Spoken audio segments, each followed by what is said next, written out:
Imagine waking up on a Friday, the 13th, and discovering that your entire fortune has simply vanished. We're not talking about a few thousand riyals, but the equivalent of billions of modern dollars. This happened in 1307, when the largest financial institution of medieval Europe was destroyed in a single morning. The Knights Templar controlled more money than entire kings. So, where did all that power come from? And more importantly, where did all that wealth go? The answer to this question changed the course of world history. Our story begins in 1119, on the dusty streets of Jerusalem. Picture the scene: 9 French knights so poor that they shared horses among themselves, walking across the hot stones of the holy city.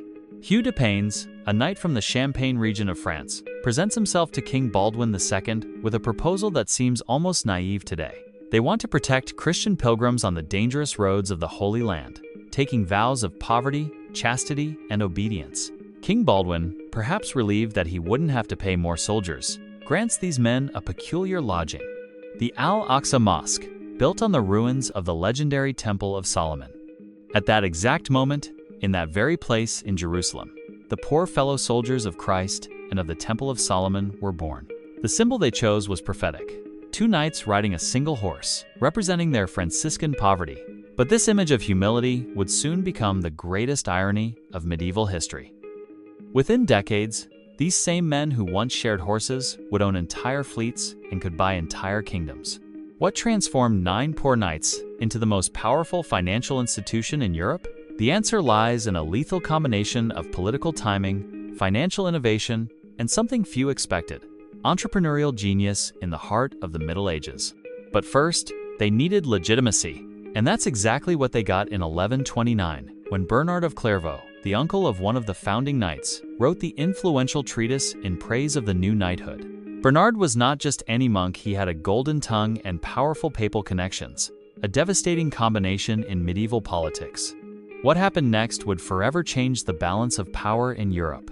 In January 1129, in the city of Troyes, France, something revolutionary happens. The Council of Troyes officially recognizes the Templar order, granting them their distinctive white mantles and, more importantly, a monastic rule that placed them directly under papal authority.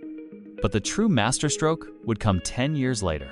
In 1139, in Rome, Pope Innocent II signed a document that effectively created the first multinational corporation in history, the papal bull Omne Datum Optimum.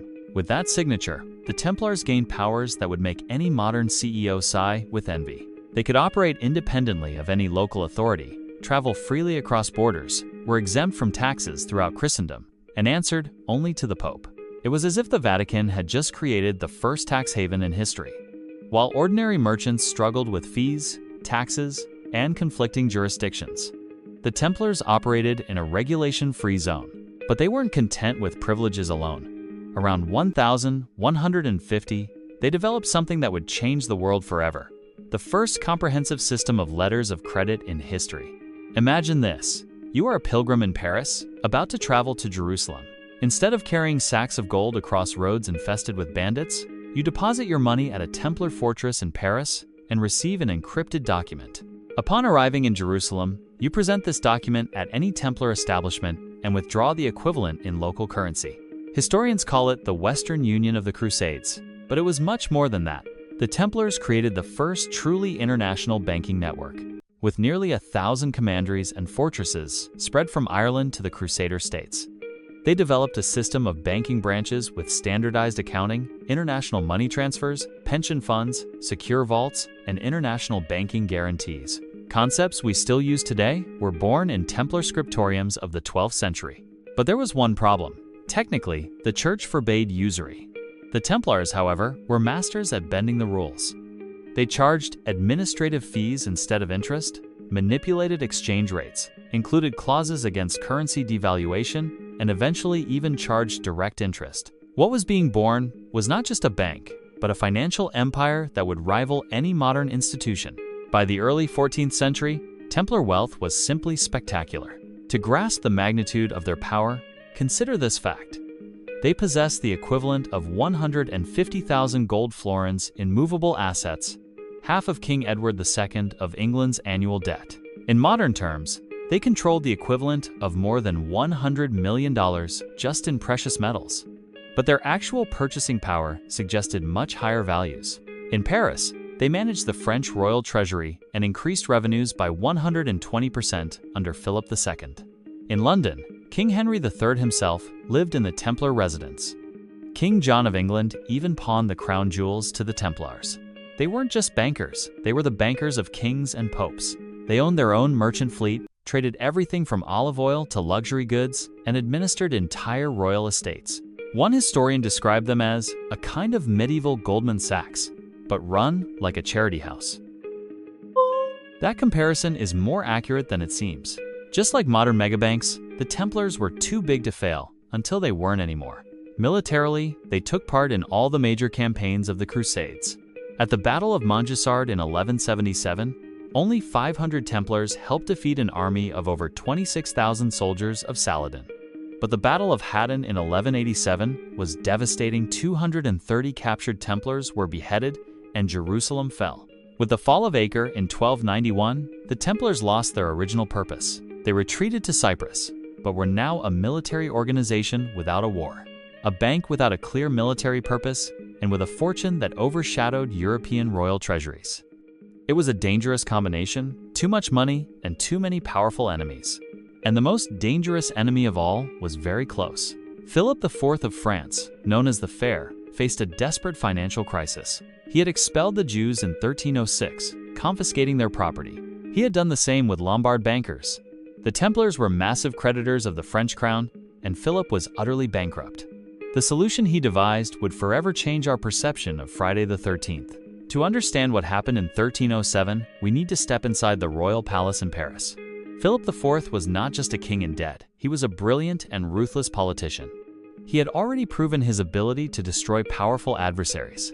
He had expelled the Jews, eliminated Lombard bankers, and even challenged the Pope himself in earlier conflicts. In 1305, an opportunity arose. The French Pope Clement V proposed merging the Templars and Hospitallers into a single order. Jacques de Molay, the 23rd and last Grand Master of the Templars, made a fatal mistake. He flatly rejected the proposal. Worse still, he wrote detailed memoranda explaining why separate orders would be stronger. It was pure military reasoning, but Molay didn't realize he was playing a much more complex political game.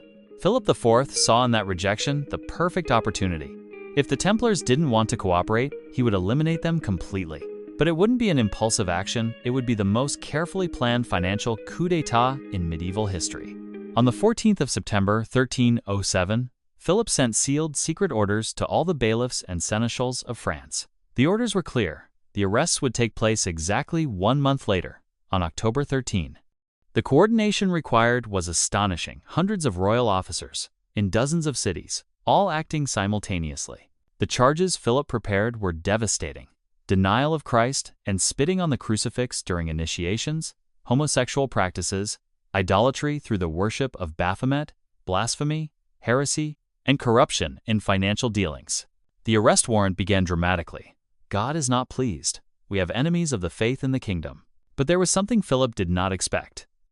On the night of October 12, Jacques de Molay was still serving as pallbearer at the funeral of Catherine of Courtenay, showing royal favor. Everything seemed normal, but evidence suggests that Gerard de Villiers, preceptor of the Paris Temple, had received some kind of warning. What happened that night would forever change the fate of the greatest medieval fortune.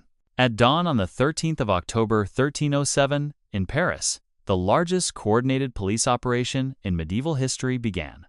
Simultaneously, in dozens of French cities, royal soldiers surrounded Templar fortresses, arrested knights, and confiscated properties.